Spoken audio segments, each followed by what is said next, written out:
Génesis capítulo 14, versículo 13. La palabra del Señor dice de la siguiente manera: y vino uno de los que escaparon y anunció a Abraham el hebreo. Diga conmigo, Abraham el hebreo. Otra vez, Abraham el hebreo, que habitaba en el encinar de Manré, el amorreo, hermano de Escol y hermano de Aner, los cuales eran aliados de Abraham.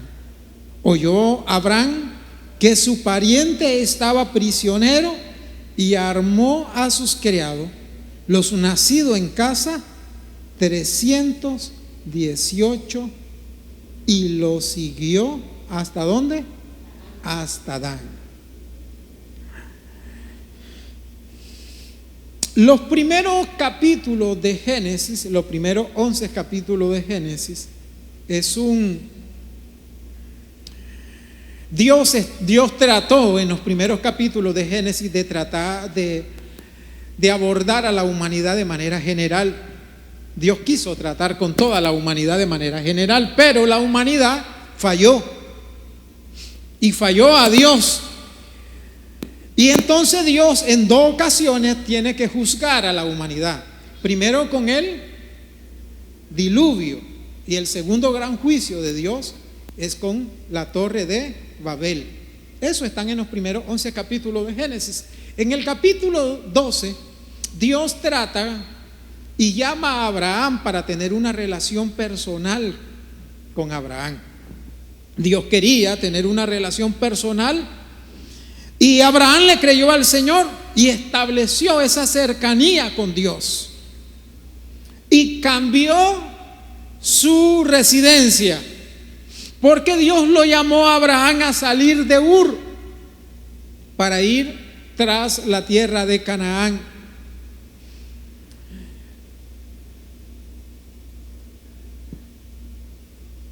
El relato del capítulo 12 de Génesis se da aproximadamente 400 años después de la Torre de Babel. Dicho de otra manera, la Torre de Babel es el segundo juicio. Transcurren 400 años y el hombre se ha olvidado completamente de Dios. Y entonces Dios viene y llama a Abraham para establecer con él una relación, y con mira a establecer a través de Abraham una nación, y a través de esa nación llegar a las demás naciones. Ese era el propósito del Señor. Y así Abraham empieza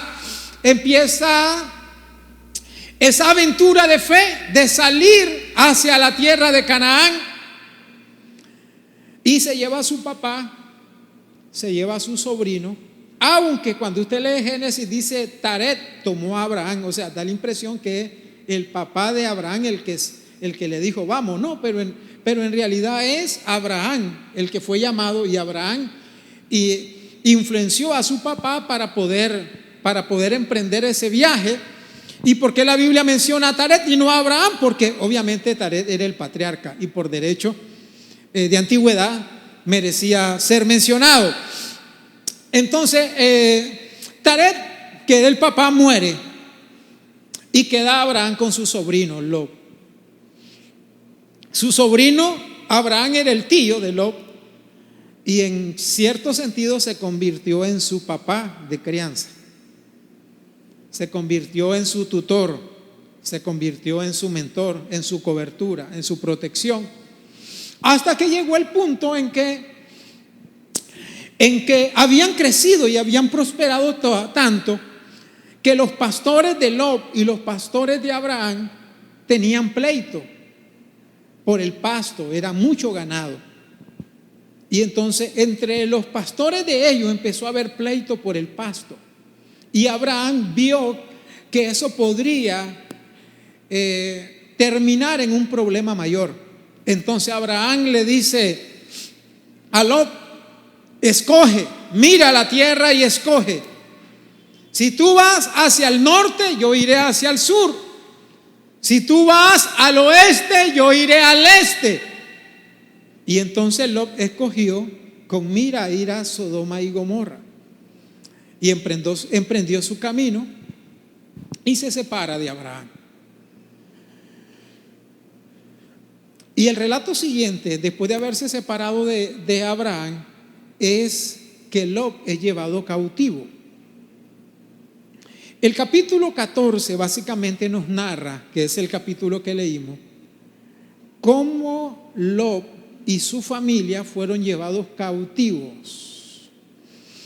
Este capítulo empieza diciendo que había un hombre muy fuerte llamado Kedorlaomer. Versículo 1, si lo ponemos en la pantalla. Kedorlaomer era uno de los reyes más fuertes y estaba asociado a 4 reyes más.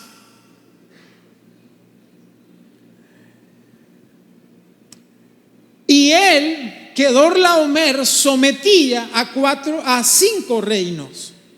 A 5 reinos. Y esos 5 reinos, yo le estoy haciendo un resumen, pero eso está ahí en el capítulo 14. Claro, está en otro idioma. Ok.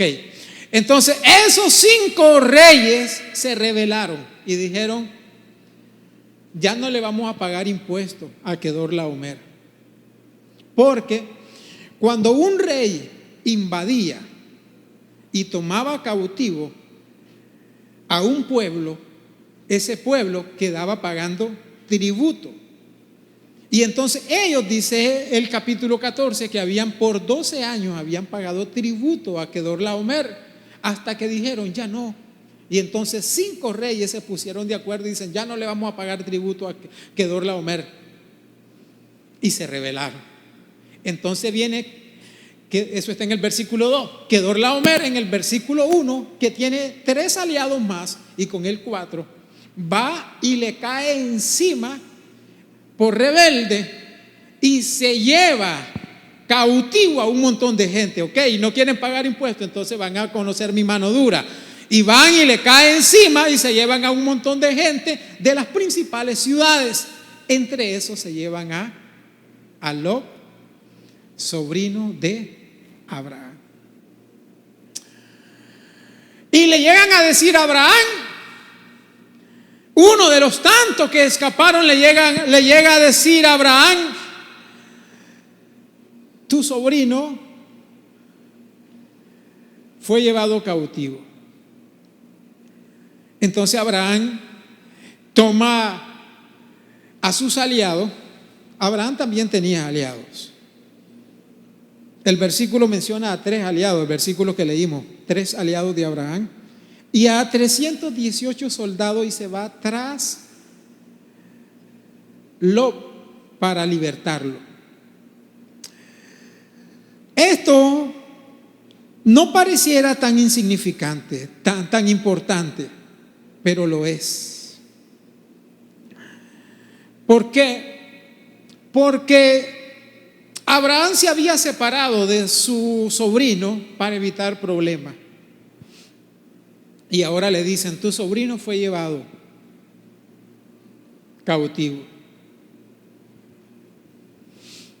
Entonces Abraham, que se había separado de él para no tener problemas, dice: para que no tengamos problemas nosotros separémonos. Pero ahora que mira a su sobrino en una dificultad, Abraham se va tras él para ayudarlo. ¿Sabe que a veces uno tiene que separarse de algún familiar para evitar problemas?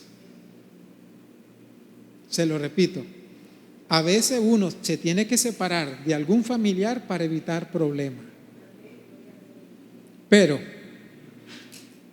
nunca debemos olvidarlo de ayudarle cuando está en nuestro poder.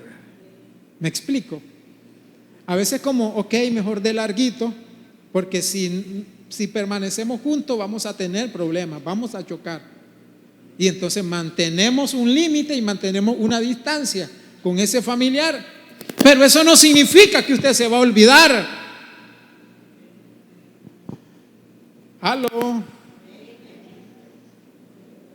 Abraham pudo haber dicho: él tomó su camino, él tomó su decisión,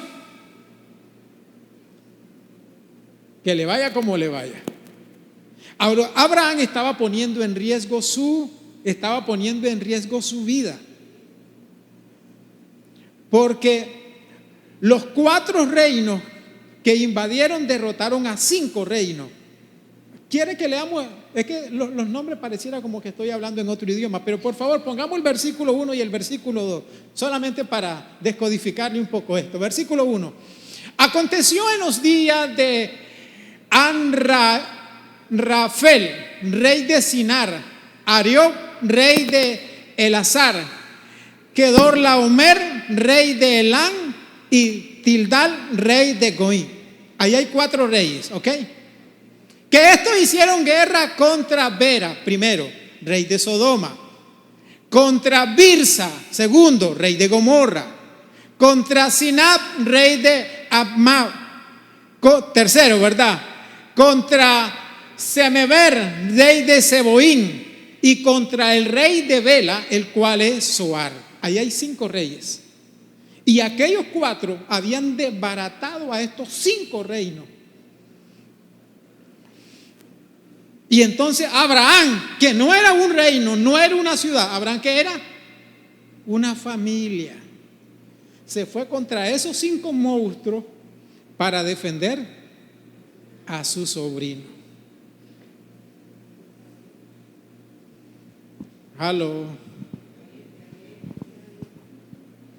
Por supuesto que sabía que estaba poniendo en riesgo su vida, pero la estaba poniendo en riesgo por defender a su familia, a su sobrino, a su casi hijo. Que eso es lo que a veces fallamos nosotros, la familia, fallamos en eso. ¿En qué fallamos? En que a veces nos separamos de un familiar y lo enterramos, hermano. Lo enterramos. Y no es así. Sepárese. Si usted necesita separarse de un familiar o de una persona, está bien, pero no lo entierre. Aló. Lo otro que quisiera mencionar acá es que Abraham cayó encima de aquellos de noche, se fue con sus 318 soldados, lo cual indica que Abraham estaba preparado. Estaba preparado.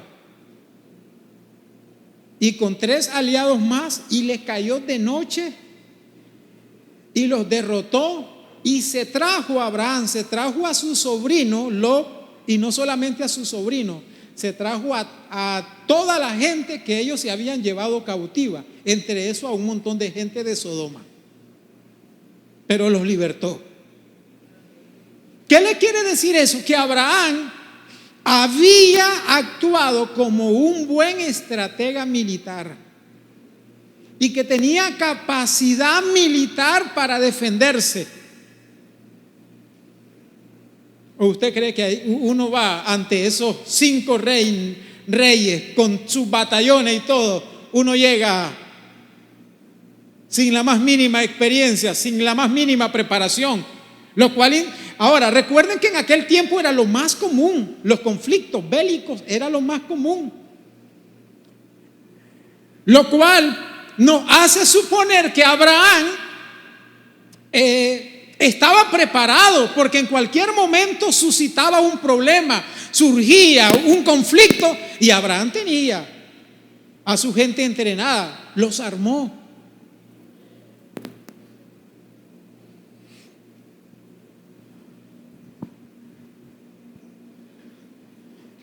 Y vea usted que ganó y libertó a todos los cautivos.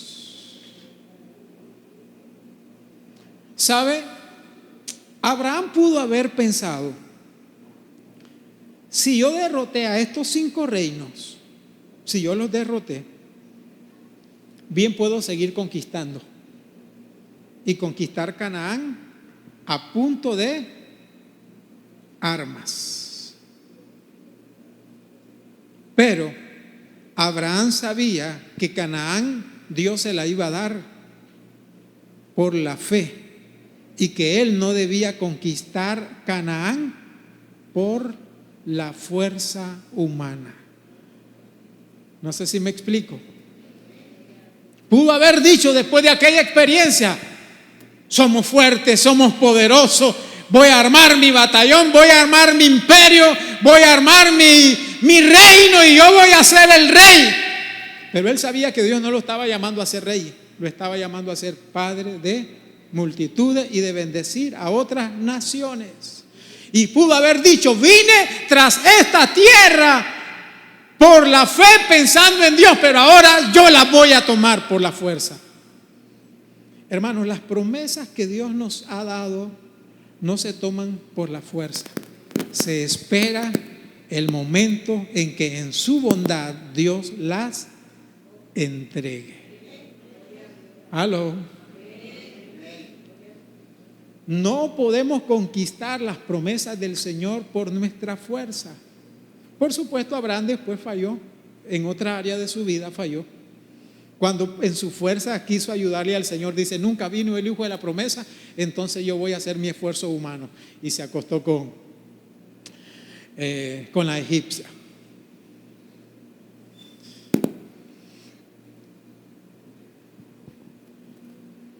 Hay cosas que nosotros podríamos obtener por nuestra fuerza, pero que no van a tener la bendición del Señor, sino que debemos esperar que Dios haga su perfecta voluntad.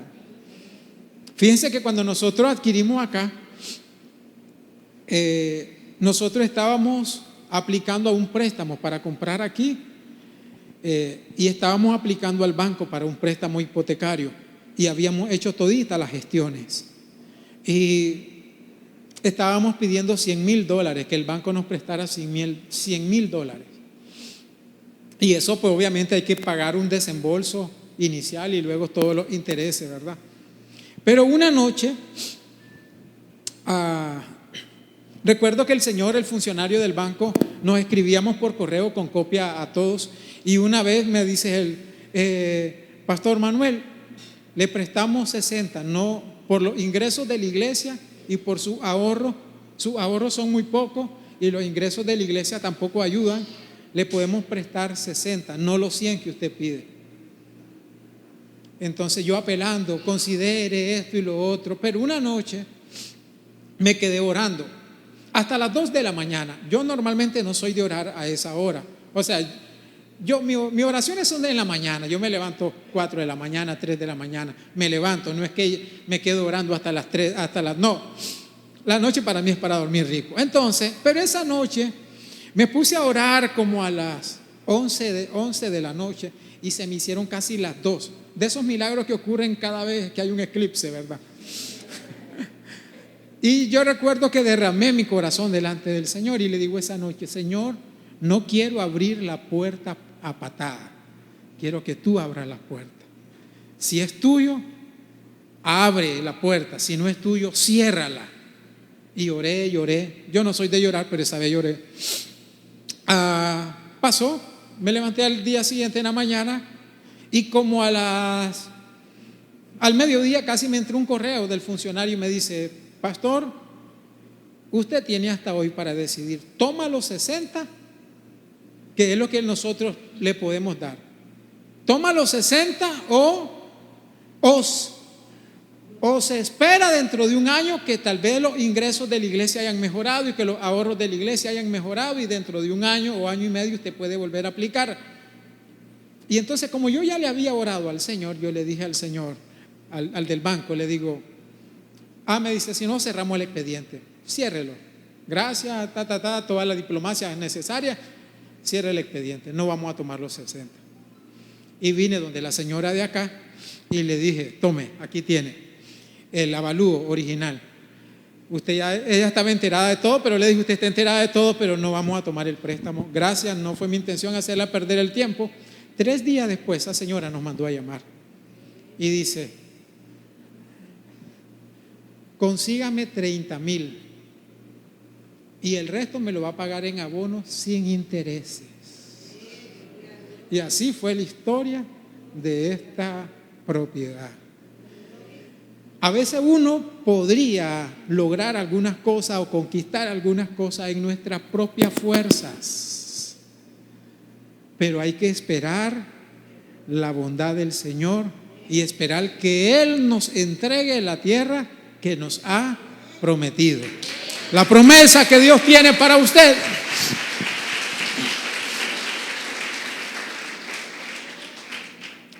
Entonces vemos a Abraham nosotros ahí como un hombre que tuvo valor, porque se quería valor, hermano. Para irse a enfrentar a esa gente se necesitaba valor.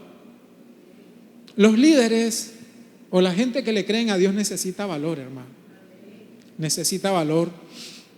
Era un hombre que estaba muy bien preparado y logró su objetivo. Y yo quisiera terminar con esta frase que nosotros la leímos. Vamos a volver a leer el versículo, por favor, versículo 13.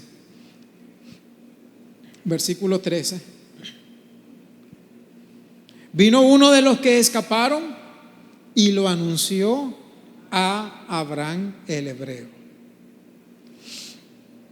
Abraham fue llamado hebreo. ¿Sabe usted que a Abraham en la Biblia nunca se le llamó israelita? A Abraham nunca se le llamó israelita. Tampoco nunca en la Biblia a Abraham se le llama judío, nunca. El título más antiguo que Abraham recibió es Abraham el hebreo. Diga conmigo, Abraham el hebreo. Fue el título. Y que a partir de ahí sirvió como una identidad étnica para todo Israel. Y todos los que salieron de Abraham y todos sus descendencias fueron conocidos como los hebreos. ¿Se acuerdan ustedes cuando la mujer desnudó a José? Ella dice: nos trajo un hebreo y este me ha querido deshonrar. Y cuando José es llevado a la cárcel, preso por supuesto abuso,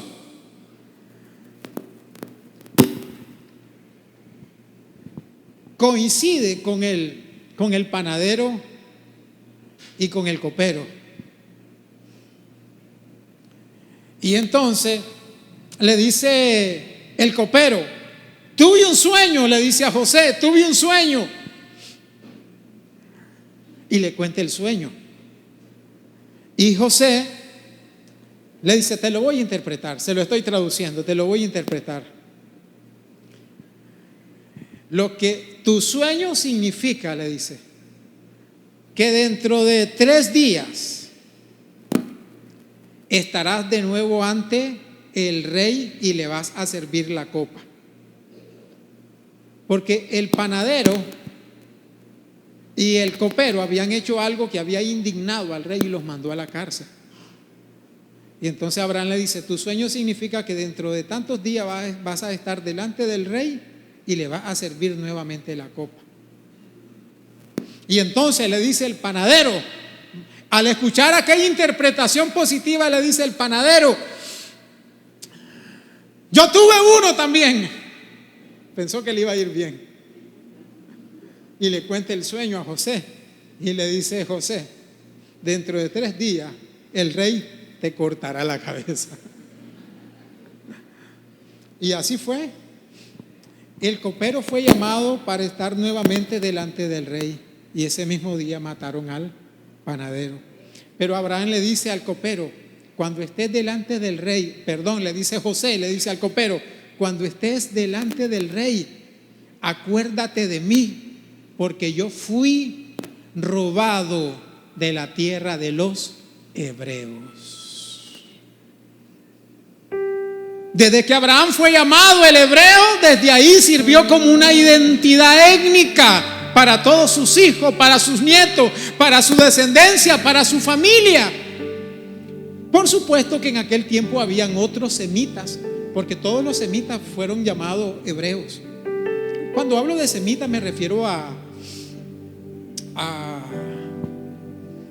la liga donde está Ronaldo, los árabes, toda la descendencia árabe.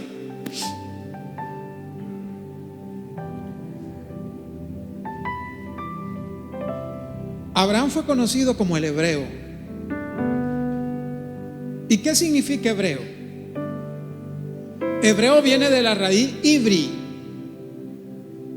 que significa cruzar o el que cruza?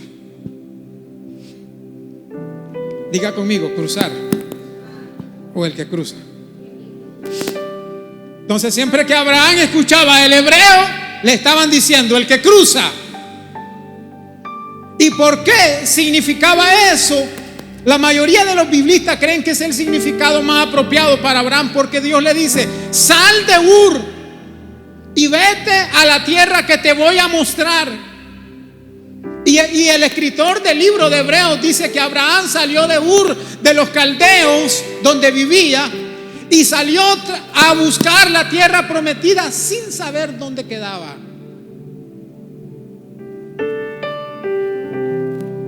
¿Se imagina usted? Dios le dice: sal de tu tierra, ahí te voy a mostrar en el camino hacia dónde va. Qué lindo, dice uno. Y geografía bíblica comprueba que Abraham, para poder llegar a donde llegó, tuvo que haber pasado varios ríos. Entre eso, uno de los más grandes, el río Éufrates. Tuvo que haber cruzado el río Éufrates. Abraham hizo un tour increíble. Podemos poner ok. Pero Abraham hizo un tour increíble, hermano, para poder llegar a donde estaba. Era un hombre que había cruzado ríos, había cruzado mares, montañas.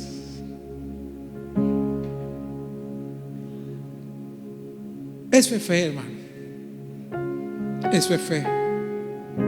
Que Dios te diga: sal de tu tierra, porque es una ciudad pagana, idólatra, y vas a ir a un lugar donde te voy a mostrar.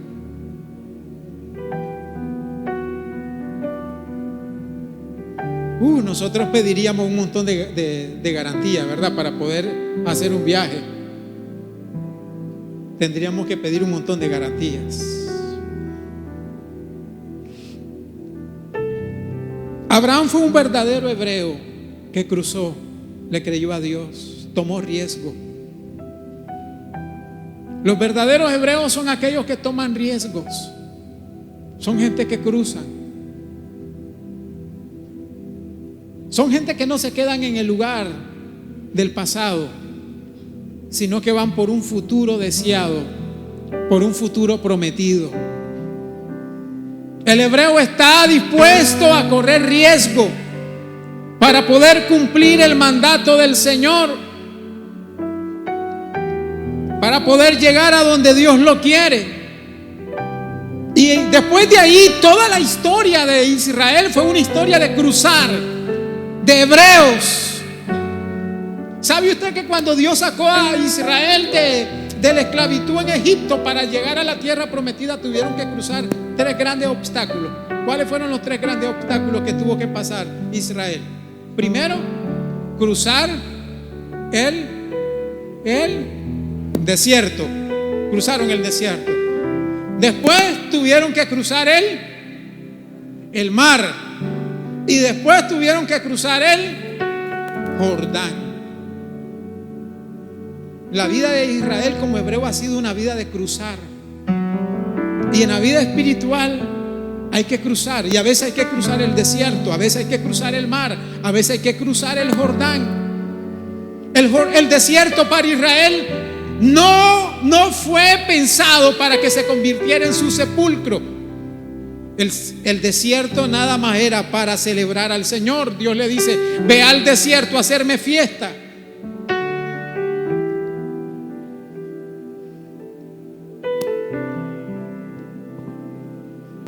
Nosotros estamos llamados a cruzar, hermano,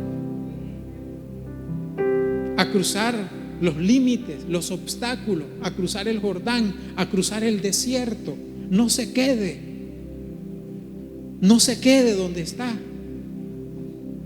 Usted es llamado un hebreo en términos espirituales para cruzar. No se limite, créale a Dios. No se haga dejado. Hay gente que yo no puedo. Una vez, esto no tenía pensado decirlo, pero una vez estaba yo trabajando, había pasado todo el día, habíamos ampliado esa parte y estaba arriba, había pasado todo el día trabajando arriba en el techo con un sol escandaloso. Y a veces me tenía que bajar para poner unos colosos por acá, estábamos poniendo unas láminas. Entonces ya después de haber estado todo el día, como a las 3 de la tarde, estaba soleado, y un hermano que me estaba ayudando, él estaba en una escalera y yo estaba ahí arriba. Entonces yo ya estaba cansado de bajar y subir, y le digo: hermano, póngame ese goloso, le digo. Y entonces él me dice: no puedo, me dice. Y se me salió el gome, hermano. Y le digo, yo no grito, pero se lo dije enfático, en el tono enfático, que he dejado, al menos lo hubiera intentado. Ya abajo, le digo. Y cuando yo hago que me levanto: espérese, pastor, espérese, me dice.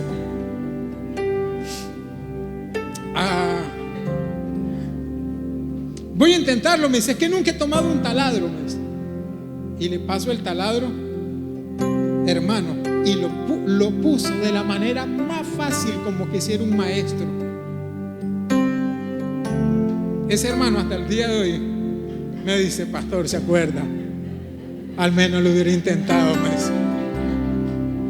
¿Sabe que así nos pasa en la vida? No cruzamos porque no lo intentamos. No, hay que cruzar los obstáculos.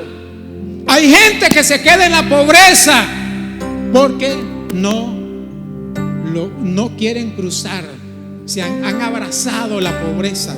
Hay gente que se queda en la ignorancia. Es que mis padres no estudiaron, yo no estudié. Y se quedan en la ignorancia porque abrazaron ese sistema. Pero nosotros somos llamados a ser gente que cruza, que no ve los obstáculos, que no ve el desierto, que no ve el mar, sino que vamos y le creemos al Señor.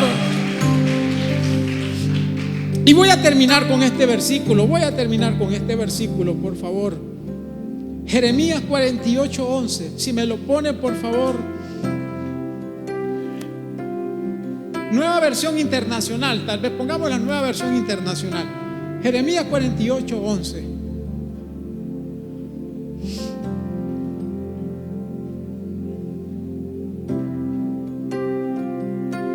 Dice: Moab ha vivido en paz desde su juventud, ha reposado como el vino, no ha pasado de vasija en...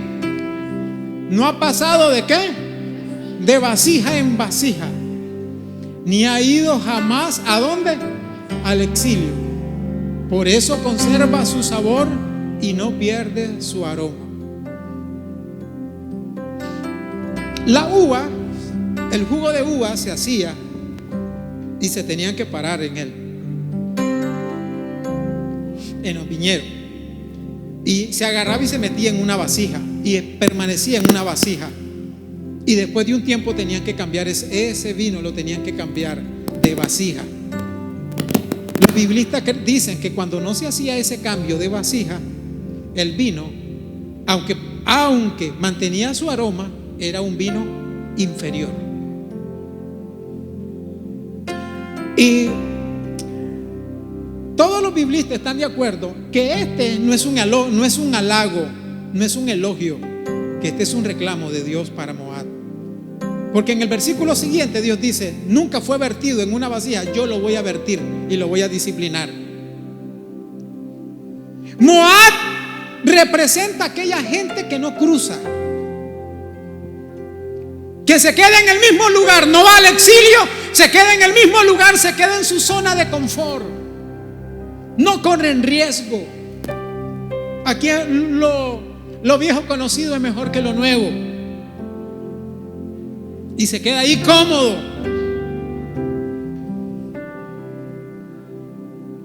Moab es aquella gente que se acomoda.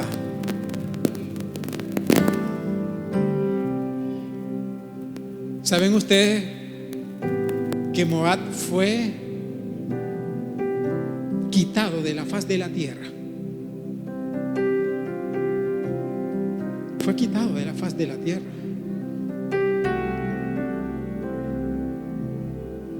Desapareció. Porque representa a gente que no está dispuesta a cruzar. Representa a gente que se queda cómoda. Representa a gente que se queda tranquila, que no corre riesgo, pero que no hace nada por avanzar. Y la vida, hermano, la vida, para poder avanzar hay que cruzar. Hay que cruzar. Cruce los límites que deba cruzar. Aventúrese, confíe en el Señor y usted verá la mano de Dios. Vamos a ponernos de pie, por favor.